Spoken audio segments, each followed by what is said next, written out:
이 시간 하나님께 예배드리겠습니다. 찬송가 419장입니다. 찬송가 419장 주날개 및 내가 편안히 쉬네. 우리 함께 419장 찬송 드립니다. 주날개 및 내가 편안히 쉬네. 밤 깊고 비바람 불어쳐도 아버지께서 날 지켜주시니 거기서 편안히 쉬리로다. 주 날개 밑 평안하다. 그 사랑 끈을 짠 위뇨. 주 날개 밑내 쉬는 영혼 영원히 거기서 살리. 주 날개 밑 나의 피난처 되니 거기서 쉬기를 원하노라. 세상이 나를 위롭지 못하나 거기서 평화를 누리리라. 주 날개 밑 평안하다. 그 사랑 끈을 짠 위뇨. 주 날개 밑 내 쉬는 영혼 영원히 거기서 살리. 주 날개 밑 참된 기쁨이 있네. 고달픈 세상 길 가는 동안 나 거기 숨어 돌보심을 받고 영원한 안식을 얻으리라. 주 날개 밑 평안하다. 그 사랑 끈을 짠 위뇨. 주 날개 밑 내 쉬는 영혼 영원히 거기서 살리. 아멘. 기도하겠습니다. 하나님 아버지 감사합니다. 언제나 주님의 사랑의 날개 안으로 저희를 불러주시고 아버지 저희에게 평안과 또 아버지 하나님 앞에서 살아가는 확신과 담대함 주셔서 감사합니다.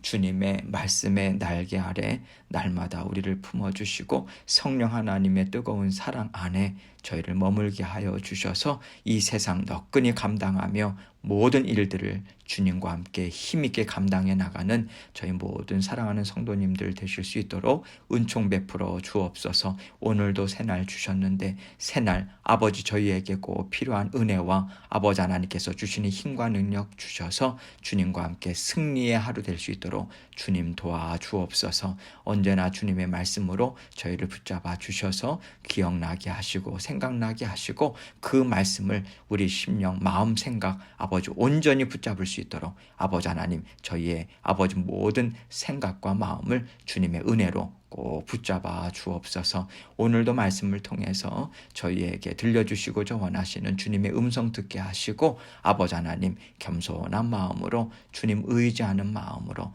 주님 말씀 앞에 마음은 활짝 열 수 있도록 주님 도와주옵소서. 부족한 종의 입술도 아버지 하나님 주장해 주시고 아버지 하나님께서 주신 말씀 주님께만 온전한 영광 돌리는 이 시간 될 수 있도록 도와주옵소서. 모든 것을 감사드리며 예수 그리스도의 귀하신 이름으로 기도합니다. 아멘.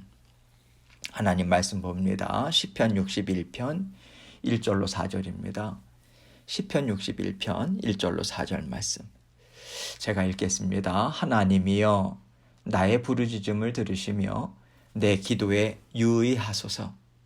내 마음이 약해질 때에 땅끝에서부터 주께 부르짖으오리니 나보다 높은 바위에 나를 인도하소서. 주는 나의 피난처시요 원수를 피하는 견고한 망대이심이니이다. 내가 영원히 주의 장막에 머물며 내가 주의 날개 아래로 피하리이다. 아멘. 여러분, 하나님 앞에 목 놓아 부르짖는 은혜를 여러분들은 언제 경험하셨나요? 그때가 여러분들에게도 있었을 줄 압니다. 우리가 겉으로 볼 때는요, 다 괜찮은 인생을 산 것 같고요, 의연하게 모든 일들을 감당하는 것처럼 보이지만 사실 사람들 앞에서 보이지 않는 처절한 부르짖음이 우리 인생에는 다 있지 않겠습니까? 그때는 너무나도 처절하게 목 놓아 울고 부르짖으며 하나님 앞에 간구했지만 우리가 때로는 하나님 앞에 부르짖었던 그 시간이 정말 그리워지고요. 그 시간 가운데 은혜를 풍성히 누린 것에 대한 그리움이 혹시 여러분에게 있지 않습니까? 하나님은요, 우리에게 처절한 인생을 주시는 것 같지만 처절함의 끝에는 하나님의 은혜를 풍성히 받아 누리고 체험하고 보이지 않는 손길을 따라서 우리가 일어서고요, 새로운 날을 맞이하는 기쁨을 우리는 맛볼 수 있습니다. 그렇기 때문에 하나님께서 우리를 부르시는 방법은 참 여러 가지고요, 또 우리에게 풍성한 은혜를 베풀어 주시는 자리도 참 다양하다고 생각합니다. 오늘 시편을 보면요, 그 자리를 다윗은 맞이했어요. 오늘 시편은 다윗의 아들인 압살롬의 반역으로 인해서 다윗이 쫓겨납니다. 목숨을 구하고자 마하나임으로 피신했을 때 지은 시로 알려져 있어요.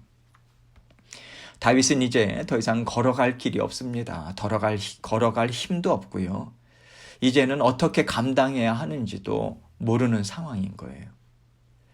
그동안 다윗은요, 나름대로 많은 어려움들을 지나왔어요. 그리고 그 어려움들 때문에 이제는 웬만한 것들은 다 넉넉히 감당하고 살 수 있다, 이렇게 생각했을 거예요. 그러나 이번만큼은요, 그에게 살아갈 소망이 보이지 않습니다. 또 살아간들 나머지 인생이 정말 기쁨이 될까, 이러한 정말 괴로운 심정으로 다윗은 하나님 앞에 부르짖고 있어요. 지금까지의 어려움들은요, 그래도 다윗이 하나님 앞에 하나님 저를 좀 봐주십시오, 제가 뭘 그렇게 잘못했습니까? 라고 호소할 수 있는 여지가 있었던 어려움들이었어요. 그리고 그 어려움은 사실 다윗에게는요, 남이었고요, 또 그를 대적하는 사람들이라고 판단할 수 있는 그런 사람들이었죠. 그런데 지금 어려움을 겪고 있는 것은요, 다윗의 피부치로 인해서인 거예요. 내 자식이 나를 죽이겠다고 달려들고 있는 것이고요, 내 자식이 나의 대적이 되어서 나와 함께하는 사람들을 치려고 나서고 있는 상황인 거죠. 그렇다면 아버지로서 자식을 이긴들 뭐가 기쁘겠습니까? 그렇다고 자식에게 죽임을 당하게 되면 그 자식의 인생이 뭐가 되겠어요? 다윗은 알죠. 압살롬이 다윗을 이겨서 그 왕위를 차지한다고 해도 그 자리가 평탄치 않을 것을 잘 알고 있어요.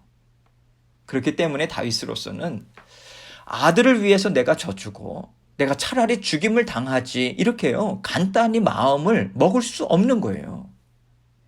그것이 자식을 위해서도 좋은 것이 아니고 이스라엘 나라를 위해서도 결코 복된 일은 아닌 거죠. 그래서 하나님 앞에 다윗은, 하나님, 압살롬을 다스려 주십시오. 압살롬이 더 이상 하나님 앞에 죄를 짓지 않도록 도와주십시오. 이 애타는 심정으로 하나님 앞에 부르짖을 수밖에 없는 거예요. 하나님께서 우리를 사랑하셔서 날마다 은혜를 베풀어 주시고요, 우리의 걸어가는 길을 안전하게 지켜주십니다. 그런데 하나님께서 때로는 우리의 악함을 보시고 우리를 치시는 일을 하실 때도 있죠. 그러나 하나님께서 우리를 치실 때는요, 우리의 더러운 죄를 깨끗하게 잘라내고 악한 것을 뿌리채 뽑아내시려고 그 일을 이루시는 것이지, 우리의 인생을 망하게 하시려는 것은 결코 아닐 것입니다. 그럼에도 불구하고 다윗에게는 정말 감당하기 어려운 처절한 아픔을 맛보는 시간이 될 수밖에 없었던 거예요. 다윗은 하나님 앞에 오늘 이렇게 부르짖고 있어요. 본문 1절 말씀 보겠습니다. 하나님이요, 나의 부르짖음을 들으시며 내 기도에 유의하소서. 부르짖음이라고 하는 것은요, 들어달라고 소리쳐서 외치는 거잖아요. 하나님 제발 들어주십시오. 제가 주님 앞에 간구하는 기도의 말과 저의 심령을 좀 받아주십시오. 이 마음임을 알 수 있죠. 다윗은 이렇게 말하고 있어요. 그래서 내 기도에 유의하소서. 유의하다라고 하는 단어는요, 그 원어상의 의미가 귀담아 듣다, 귀 기울이다 이 뜻입니다. 하나님 흘려듣지 마시고요, 하나하나 마음에 새겨주십시오. 이렇게 간청하고 있는 거예요. 다윗이 오죽 답답하면 이렇게 말하겠어요, 하나님께. 여러분, 하나님께서 어떤 말이든 흘려듣는 분이신가요? 흘려 들으실 수가 없는 분이시죠. 왜냐하면 완전하신 분이기 때문에 우리 마음에 잠깐 스치고 지나가는 생각도 하나님은 보시는 분이십니다. 그래서 우리의 부르짖음을 하나님께서 놓치신다던가 또 대충 들으실 수가 없는 거죠. 이런 것을 다 알고 있던 다윗임에도 불구하고 이렇게 다윗은 하나님 앞에 다시 한번 간청하는 거예요. 들어달라고. 하나님, 제발 제가 말하는 것을 들어주시고 이루어 주십시오. 이 간청의 말을 하고 있는 것입니다. 2절을 보겠습니다. 내 마음이 약해질 때에 땅끝에서부터 주께 부르짖으오리니 나보다 높은 바위에 나를 인도하소서. 내 마음이 약해질 때. 지금 다윗의 마음이 이렇게 약해져 있다는 거예요. 그런데 여러분, 이것은요, 이 약해짐은 슬픔 때문에 약해졌다는 것이 아니에요. 하나님 앞에 굳건한 믿음을 지금 가질 수가 없다라고 하는 것 때문에 약해진 거예요. 하나님이 나를 사랑하시지, 그래서 악한 대적을 물리치시고 나를 높여주실 거야, 이 마음을 가질 수가 없다는 거예요. 그의 마음이 지금 요동치고 있고요, 두려움과 슬픔과 낙심에 어쩔 줄 몰라 하는 심정임을 우리는 볼 수 있습니다. 땅끝에서부터 주께 부르짖으오리니, 땅끝이 어디겠습니까? 다윗에게 있어서.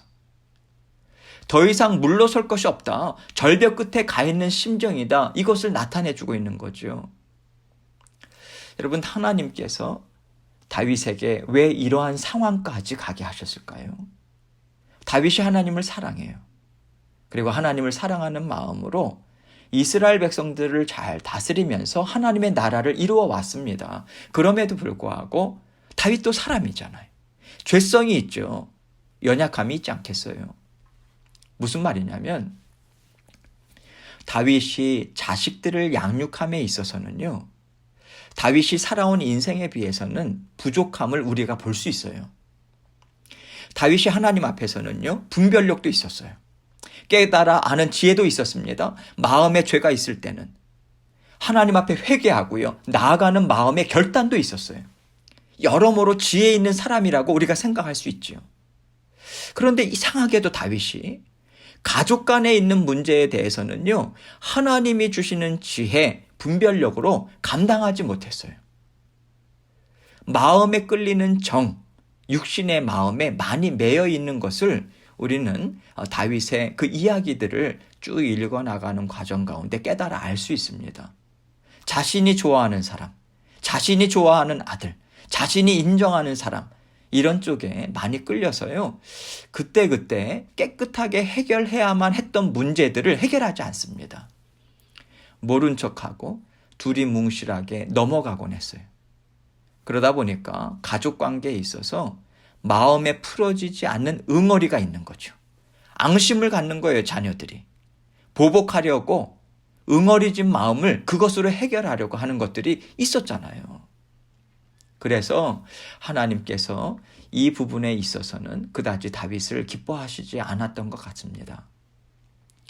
다윗이 그 문제들이 있을 때마다 하나님 앞에 들고 나아가고요, 하나님 어떻게 하면 좋겠습니까? 하나님의 지혜를 구하고요, 그렇게 자녀들과 함께 문제를 풀어나갔다라면 지금과는 전혀 다른 결과들을 하나님께서 주시지 않았을까, 이런 생각도 듭니다. 사람은 완전할 수가 없어요. 다윗보다 더 큰 인물이 또 어디 있겠습니까? 그럼에도 불구하고 연약함이 있었죠. 이것이 또 어찌 보면요, 성경이 우리에게 주는 위로이기도 합니다.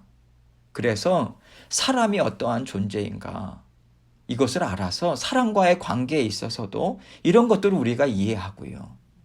그래서 사람들과의 관계를 잘 이루면서 하나님께 지혜를 구하고 하나님의 성품을 구하고, 그러한 것이 얼마나 중요한가, 이 교훈도 우리에게 주는 것 같습니다. 아무튼 지금 다윗은요, 마음이 찢어질 것 같은 거예요. 차라리 대적 원수가 공격하면 마음 시원하게라도 맞받아서 싸우고요, 힘을 내면서 싸울 텐데 이것은 자식과의 싸움이잖아요. 어떤 믿음을 가져야 할까요? 얼만큼 힘을 내야 할까요? 얼만큼 싸워서 이겨야 하겠습니까? 그럴 수가 없는 문제죠. 그래서 다윗에게는 이것이 땅끝인 거예요. 내가 절벽에서 떨어져야 할 것인가? 아니면 내가 살겠다고 지금 발버둥을 쳐야 하는가? 이것이 그의 마음의 땅끝인 것입니다. 물론 다윗은 하나님 앞에 구해 주십시오 부르짖고 있어요. 그러나 구해 주십시오 하는 그 부르짖음에도 다윗의 찢어지는 아픔, 그 슬픔이 담겨져 있음을 우리는 생각할 수 있는 것이죠. 주께 부르짖으오리니 나보다 높은 바위에 나를 인도하소서. 하나님 제발 나를 안전한 곳으로 좀 인도해 주십시오, 간구하는 거예요. 사실 압살롬에게 질 뻔했죠. 압살롬에게 정말 당할 뻔한 자리까지 갔었잖아요. 다윗으로서는 하나님께서 나를 버리시는가, 정말 나를 부끄러운 가운데 두시려는가, 이 당혹감에 그 당시에 무척 흔들렸을 거예요. 3절 보겠습니다. 주는 나의 피난처시요 원수를 피하는 견고한 망대이심이니이다. 지금까지 다윗은 수많은 전쟁을 겪어왔고요, 수많은 대적들과의 싸움에서 살아남아 왔습니다. 그때 어떻게 살아남았습니까? 주님께서 다윗의 피난처가 되어주셨죠. 하나님께서는요, 다윗의 생명을 언제나 지켜주셨어요. 피난처가 되어주셨고요, 원수를 피하는 견고한 망대가 되어주셨습니다. 망대는요, 멀리서 쳐들어오는 적군들을 볼 수 있는 중요한 곳이잖아요. 그래서 대적을 막아낼 수 있는 경계태세도 하고요, 공격도 할 수 있는 중요한 역할을 했던 곳이 망대였어요. 이렇게 하나님께서 망대가 되어주셨다는 거예요. 적군과의 싸움에 있어서 어떻게 싸울 것인가, 그 지혜도 주셨죠. 하나님이 직접 나서서 싸워주셨잖아요. 결국 하나님이 피할 망대가 되어주신 것과 같다, 이 고백을 다윗은 지금 하고 있는 것이죠.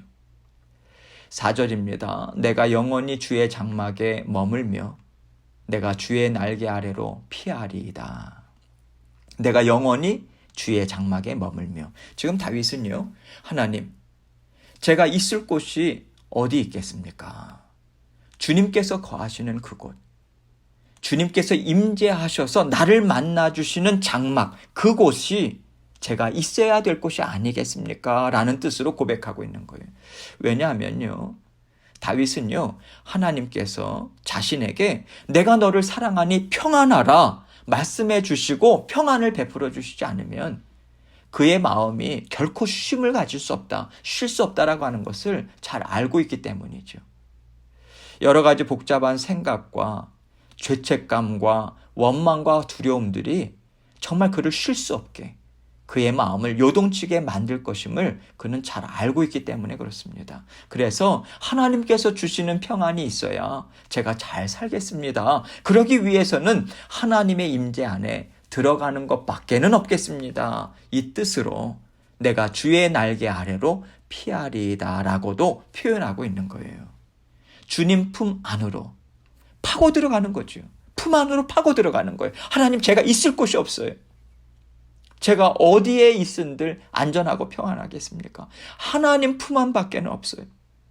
하나님이 저를 안아주시고 저를 인정해 주셔야 이 모든 싸움이 잠잠해질 수 있고, 제가 이 어려운 상황에서 어떻게 살아야 할 것인가 제가 깨달아 알 수 있겠습니다. 이 의미로 고백을 하고 있는 거죠. 하나님께서 우리를 품에 안아주시면요, 이것만큼 안전한 것이 없어요.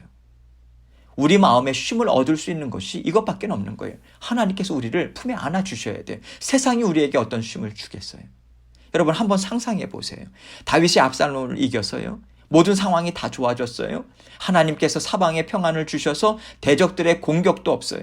경제는 너무나도 좋아요. 그런들 다윗의 마음에 평안과 기쁨이 있겠습니까? 자식을 죽였는데요. 그럴 수가 없는 거죠. 하나님께서 다윗의 마음을 깨끗이 씻어주시고요. 이것이 나의 뜻이다. 내가 너를 사랑하니 안심해라. 하나님의 그 인정하심이 있어야지만 마침내 다윗은요, 압살롬을 생각할 때도 하나님의 은혜를 생각할 수 있는 것이고요. 하나님께서 다윗과 이 백성을 사랑하심을 믿는 마음이 생기는 것 아니겠습니까? 그럴 때 비로소 다윗은 평안을 누리고 남은 인생을 감사와 기쁨으로 살 수 있는 것이죠. 여러분 오늘 말씀을 통해서 우리는요, 하나님께서 얼마나 죄를 미워하시는가, 죄를 묻어두고 죄를 가까이 두는 것을 얼마나 싫어하시는가, 이것을 우리는 깨달아 알 수 있습니다. 다윗으로서는 이것을 분명하게 깨닫는 시간이 됐을 거예요. 또한 다윗의 부족함으로 인해서 죄 없는 백성들과 다윗을 사랑하는 많은 사람들이 얼마나 큰 어려움에 처했었습니까?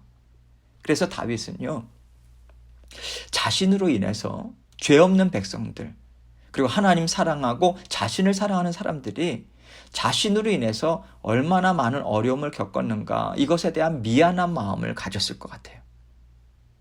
또 하나님의 지혜와 심정을 가지고 그래서 더욱더 백성들을 사랑하는 마음으로 섬기고자 하고요, 다스리며 살 수 있었지 않을까, 이러한 생각도 저는 하게 됩니다. 하나님은 좋으신 분이세요. 그리고 우리가 하나님 앞에서 죄를 깨닫고요, 그 죄에 대해서 깨끗하게 해결함 받는 것이 하나님의 첫 번째 목적입니다. 그래서 우리는 반드시 하나님께서 깨닫게 하시고자 하시는 그 죄가 무엇인가, 내 안에 그 죄가 무엇이 있는가, 이것을 알고자 해야 합니다. 이것을 알고자 하고요, 하나님께서 깨닫게 해주시는 지혜로 하나님 앞에 이것을 고백하고 죄 씻음을 받는 것이 우리에게 최고의 복인 거예요. 이 죄를 씻어주시는 은혜가 있다라고 하는 것이 바로 좋으신 하나님의 첫 번째 자리에 들어가는 거예요. 왜냐하면 하나님께서 씻어주시지 않는 죄가 아직까지도 우리에게 남아있다면요, 우리는 하나님과 화평하게 살아갈 수 없습니다. 하나님으로부터 갖가지 은혜와 복을 마음껏 받을 수 없어요. 그렇기 때문에 좋으신 하나님, 나를 사랑하시는 하나님의 첫 번째 조건은요, 나에게 죄가 있는지를 살펴보시고 나의 죄를 깨끗이 씻어주시는 하나님이시다, 이것입니다. 그래서 내가 하나님의 은혜와 복을 남김없이 받고 잘 살도록 인도해 주시는 하나님이신 것이고요, 그 다음이 하나님께서 갖가지 은혜와 복을 주셔서 하나님 앞에 감사와 기쁨을 누리게 하시는 여러 가지 좋은 것들이 우리들에게 있는 것이죠. 그래서 저는 오늘 이 말씀을 통해서 다윗의 죄가 무엇인가, 이것에 대해서 먼저 살펴보고 함께 여러분과 생각해 본 것입니다. 우리도 살면서요, 어려움 가운데 하나님께서 우리를 깨끗게 하시는 일만 있겠습니까? 그것으로 인해서 그 시간에 좋은 것도 같이 베풀어 주시는 하나님이심을 우리는 생각해야 돼요. 하나님의 은혜가 있습니다. 깨끗하게 씻어주셔서 회복시키셔서 다시 힘있게 주님과 함께 살게 하시는 그 은혜가 있는 거예요. 날마다 하나님의 은혜를, 우리가 죄를 회개하는 것, 그리고 그 시간을 통해서 하나님이 베풀어 주시는 좋은 것들을 우리가 같이 받아 누리고자 애써야 하는 것입니다. 그렇게 날마다 좋으신 하나님으로 우리와 함께 살고 계세요. 날마다 좋으신 하나님을 경험하면서 오늘도 힘있게 살아가시는 저와 여러분이 되시길 주님의 이름으로 축원합니다. 주신 말씀 기억하고요, 혹시 내 안에 아직까지도 남아있는 죄가 있는가? 내가 계속해서 묻어두고 모른 채하고 또 무시하면서 지나가고 있는 것들은 아닌가 돌아보시고 하나님께서 혹시라도 그것을 드러내 주시거든 하나님께 온전히 고백하고 회개하고 이것을 해결하며 나갈 수 있는 지혜와 명철 주십시오. 그렇게 간구하면서 주님 앞에 나아가도록 하겠습니다. 기도하시겠습니다.